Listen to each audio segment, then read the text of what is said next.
Welcome to the Israel Answers series, connecting Israel, the Bible, and you. Join Susan Michael as she explores timely issues and current events from a scriptural perspective to equip the Christian world with a balanced and biblical response.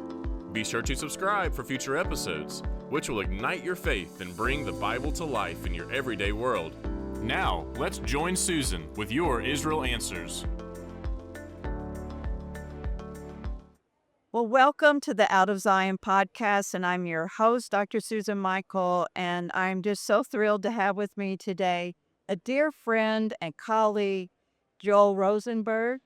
You know, Joel, I have to list all of your titles and accomplishments. You're amazing. No, Failed political consultant. I think you just lead with that one. It pretty much solves everything. Everyone I ever worked for in Washington didn't go anywhere, or at least not with me. All right, failed there, but you are a New York Times best-selling author, and you blow me away how you're able to do these books and do all of this writing. It's phenomenal, and that's really opened a lot of doors for you with us. Secondly, you are president of the Joshua Fund, which is doing amazing things. And then thirdly, you are the CEO, editor-in-chief of All Israel News and All Arab News. I don't know how you do it. I had great teams. You must take a lot of vitamins. Well, that's not, I need more. But no, when you have a vision of what God tells you to do, you got to build out teams. I can't run these things by myself. I don't want to. I have things that I'm good at, and there's things like that. There's people. It's fun for me to prayerfully recruit and then deploy people who are just passionate about it. It's the same thing. I mean, you've got so much going on, the embassy and ACLI. If you didn't have a good team, then it all rests on you, Right. And your energy, your bandwidth, your vision. And I don't do that. You don't do that, and so Well, we've interviewed you before, and you told yeah. That's why I was surprised to you have me back. Like you must have amnesia how badly that interview went. I don't know what, but. No, in that interview, you talked about your family, your growing up, your background. It was great. So I want to encourage our listeners to find that previous interview, and we'll link to it in today's show notes. But today I want to talk, I'd like to talk about All Israel News. You are providing such a service to the body of Christ worldwide by covering the news of what's going on in Israel and the Middle East. And, we have such a crisis in the world today. We can't trust media. We can't trust even videos. You can't trust what you read, what you see, because you don't know what's AI generated or what's been doctored or what's just a blatant lie that's been circulating online. And so we're all looking for those trusted sources. And especially our young people, they are looking for those that they can trust. And you are that. You are there, headquartered in Jerusalem. And so tell us how you started this and what you've seen, the service that it's provided. Sure. Well, a wonderful Israeli Jewish believing brother came to me with an idea that I didn't have. This is not my idea. And he said, I think we should create a daily digital news site run by Israeli followers of Jesus for evangelicals worldwide in English, at least at the beginning, to cover what isn't getting covered or covered well. And at first I was like, you know what? That's a great idea. Somebody should do that. But I don't have the bandwidth to do this. I just don't have the time or energy. But God bless you. Stay warm and be well fed. No, I mean you should do this. But I couldn't sleep. I kept praying about it, and I thought, I think maybe he's right. So why? Because I could either have an aneurysm every day at my fury at CNN, the New York Times, BBC, certainly Al Jazeera, but so many others. You're like, oh my gosh, the Washington Post, which just, God bless them, just had to lay off a third of their entire news department and all of their Middle East journalists because they're horrible. But they're also losing $100 million a year, and you're like, that's crazy. So the idea was you could either have an aneurysm, get angry all the time, or think, you know what? Yes, big media is Goliath, but we know how that story works. You don't have to be Goliath to win. You can be David with 5 stones and you only use 1. So, okay, maybe we should channel our energies into doing something different. Now, I tell the staff, built over the last 5 years or so, I want you to follow the George Costanza doctrine of journalism. Now, for those of your audience that are Seinfeld fans, or maybe they don't know, George Costanza is the idiot, moron friend of Jerry Seinfeld in the famous show. And George one day slumps down in the booth at the coffee shop where they meet. He goes, "Every decision I've ever made in my entire life has been wrong." And that's why he's a loser. And so Jerry says, "Well, George, if every decision you've ever made is wrong, then the opposite would have to be right."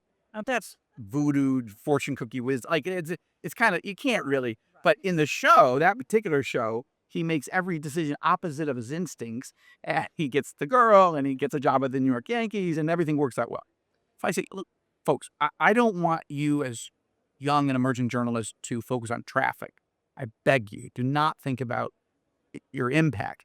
I want you to think about credibility, credibility, credibility. Those are the 3 things you think about every day. And everything that you hate about the media, do the opposite. Give you an example. Wonderful. So we started in September 1st, 2020, All Israel News. So this is COVID. This is churches being shut down. This is George Floyd. This is race riots. This is Trump and Biden, or Hillary, whatever it was then. No Christian was focusing on Israel. And the good news was the Abraham Accords, that was the first story we covered. Mike Pence was a friend of mine, remains. He invited me to cover it on the Law in the White House, do an exclusive interview. Okay, wonderful. But no Christians, as you remember, who love Israel, were focused on any of these things. Good, peace is breaking out because America is on the edge of blowing up. So that's when we started. I had time to raise money, bad time to focus on Israel, but we did it because God told us to do it.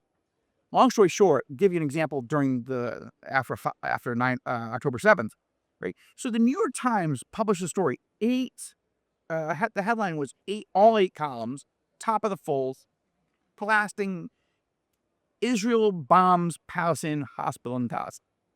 And it's the New York Times, right? So they have all this brand equity trust, and every media outlet on the planet goes with the story. I said, well, guys, hold, do not. They said, but this is the lead of every. I say, there's something wrong about this story. Now, if Israel did it, we will report it. We are not. This is not Hasbara. This is not Hebrew for. We're not doing public relations. It's not propaganda. This is not propaganda. This is journalism. But we don't start from Israel's evil and let's burn it now, right? We're not.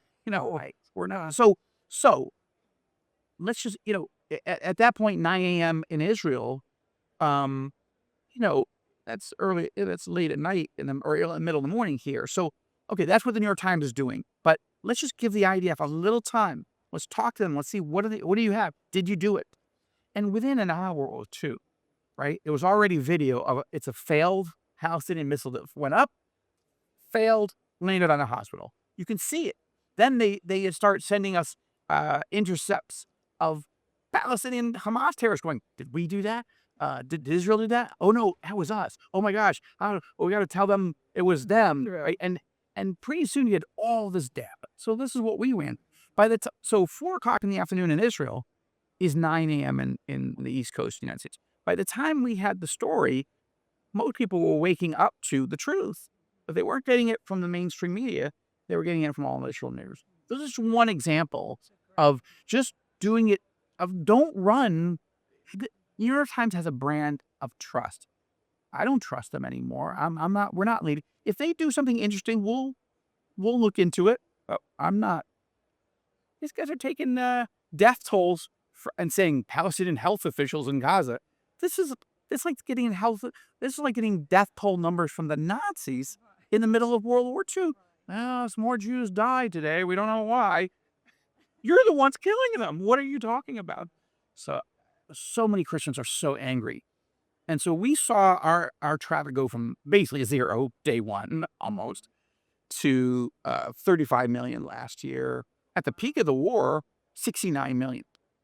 Now, we are not where we should be, but wow, we're moving in the right direction. People are finding us. Right. Well, I hope that all of our listening audience will find you now if they hadn't already. But you're so privileged to be there where you're getting those original sources of information and analysis. You know what Israelis are saying, how they're seeing things. Where do you think Israel's going from here? What kind of future? I had a Jewish person this week ask me, you've been at this a long time. She said, where do you see it going? Are you at all optimistic? I mean, they're looking for a ray of hope. So where do you see that Israel's going? Ma'am, it's a great question. And let me break it into a couple pieces. I'll say everybody that works on our team are either evangelical Christians or Messianic believers. Most are Israelis. We have some Arabs that work on us either directly or stringers and things. So we are trying to also cover the church. So the reason this is important is ultimately spiritually we know we're heading towards Romans 11:26. All Israel gets saved. We're nowhere near that. There's maybe 20 to 30,000 Jewish followers of Jesus in all of Israel, depending. There's two different studies. So that's not that many. Well, it's better than 23 in 1948. So we're moving. But in a nation of 10 million people, 7 million Jews, 7.5, that's not nearly enough. But so we are covering what God is doing in the country as well as the region, not just geopolitically. And I would say there's hard bias, like, the editor hates you, the producer hates you, and they are not trying to tell the truth. There's war, there's Al Jazeera, Iranian television, Turkish television, but there's also soft bias in the media where they don't know what they're looking for. They don't know how to cover the church. And if it's the church, to them, that's the Roman Catholic Church, which most evangelicals are like, that's interesting, but that's not what we want to know. No, what's God doing in this land? So covering that side is a big part because that's where we're heading. We're heading towards a nation that's been traumatized over 2.5 years of hellish war, but our curious people are open to the Bible. To more people in the IDF are reading the Bible, not the New Testament, admittedly, but they're reading the Bible. They're singing songs of the Psalms before they go into Gaza or wherever. So that's a spiritual element of where we're going. It's also not getting covered by almost anybody in the media in Israel, even the good media. That's one thing. The other thing is when there are challenges inside the church, right? So God is building his church. Jesus said, I will build my church and the gates of hell will not prevail against it. Nobody's covering it. He's still doing it. But I'll give you one example. We broke the story a couple of years ago that two ultra-Orthodox legislators decided to put in a bill that said you can't tell people about Jesus or you'll go to prison in Israel. So we broke that story. I've never seen a story go viral that fast. It just went global. And we weren't being hostile. We were just reporting this. We hadn't even gotten into analysis. This just broke the story. Within 72 hours, Netanyahu had put out a statement, I will never let that pass, and it was over. That's not us, that's God, but he uses people. So that's one thing of cover. There was a Palestinian pastor who got thrown into prison because he welcomed in an Israeli and some evangelicals just to visit him. And that got in prison, not in Israel. No, in the Palestinian Authority. There you go. And then we were told by some Palestinian Christians, don't report that. Flee.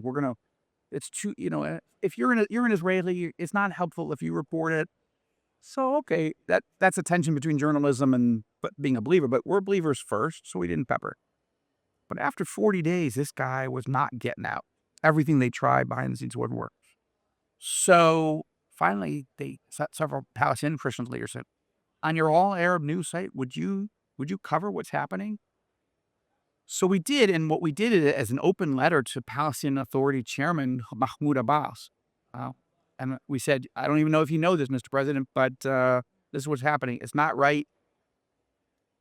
It turned out that a Palestinian businessman, a very successful Palestinian businessman, was following me on X, saw that article, clicked on the article, read the whole thing, was moved by it, unbeknownst to us, printed it out, and went to the palace in Ramallah and said, President Abbas, this is not good.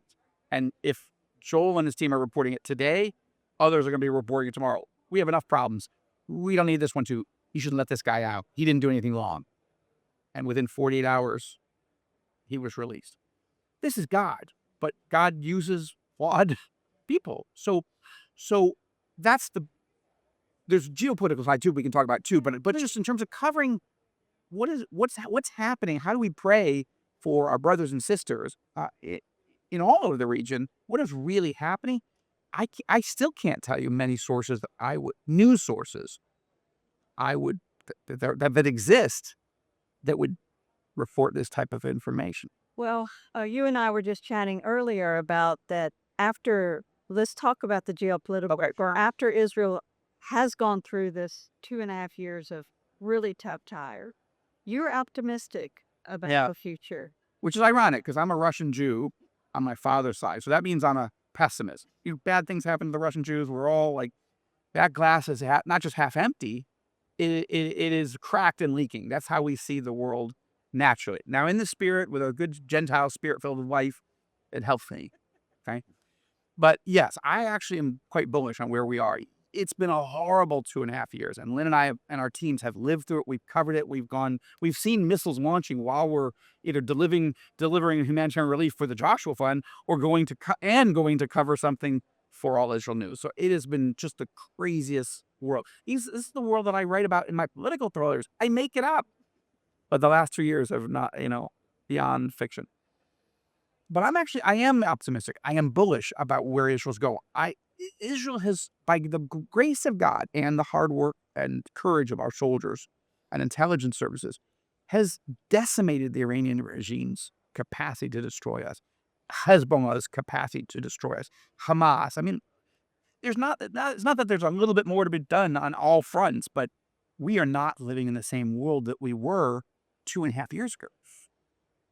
And I believe that in 6 months to a year, everybody in the world is going to see Israel as the superpower, bar none, of any country in the Middle East.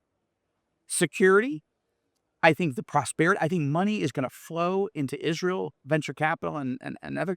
I think that it's going to be, I think Christian tourists are going to flow. I think that ministries are going to come and say, wow, what's happening? How do we help? I think the world is going to come into Israel. And yes, there are, I believe, maybe outside the scope of this podcast, but there are other horrible prophetic things that are coming. But I think we're going to be going into a stretch, I think, of years, possibly of decades, where people are not thinking of the Middle East as, you're insane, Susan. Why would you take people there? Israel? I'm not going there. There's missiles flying and terrorists and suicide bombers. That is not the world we're about to head into. And so rethinking every ministry, we will still have anti-Semitism to deal with and anti-Israelism. As Israel gets more successful, the anti-Israelism is going to get worse in certain quarters because people like Tucker Carlson and Candace Owens their heads are going to be swiveling on their axis and their eyes are going to explode because they're like, the very country we hate is winning, it's succeeding. But Christians who know where God is taking Israel we're part of the reason it's going well, hard as it's been, because we're praying and we're helping, and God is blessing Israel, and He's blessing us as we bless Israel, as He promised. Well, after October the 7th, there was a Christian minister in America, a big name, and he made the comment that the reason Hamas attacked Israel, was allowed to attack Israel by God, is because the Jews had rejected Jesus.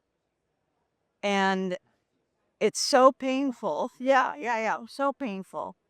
But what a lot of us lose, because you're in the news cycle and you just see one bad thing after the other. We need your help to do that analysis, to help connect the dots, to put it into perspective.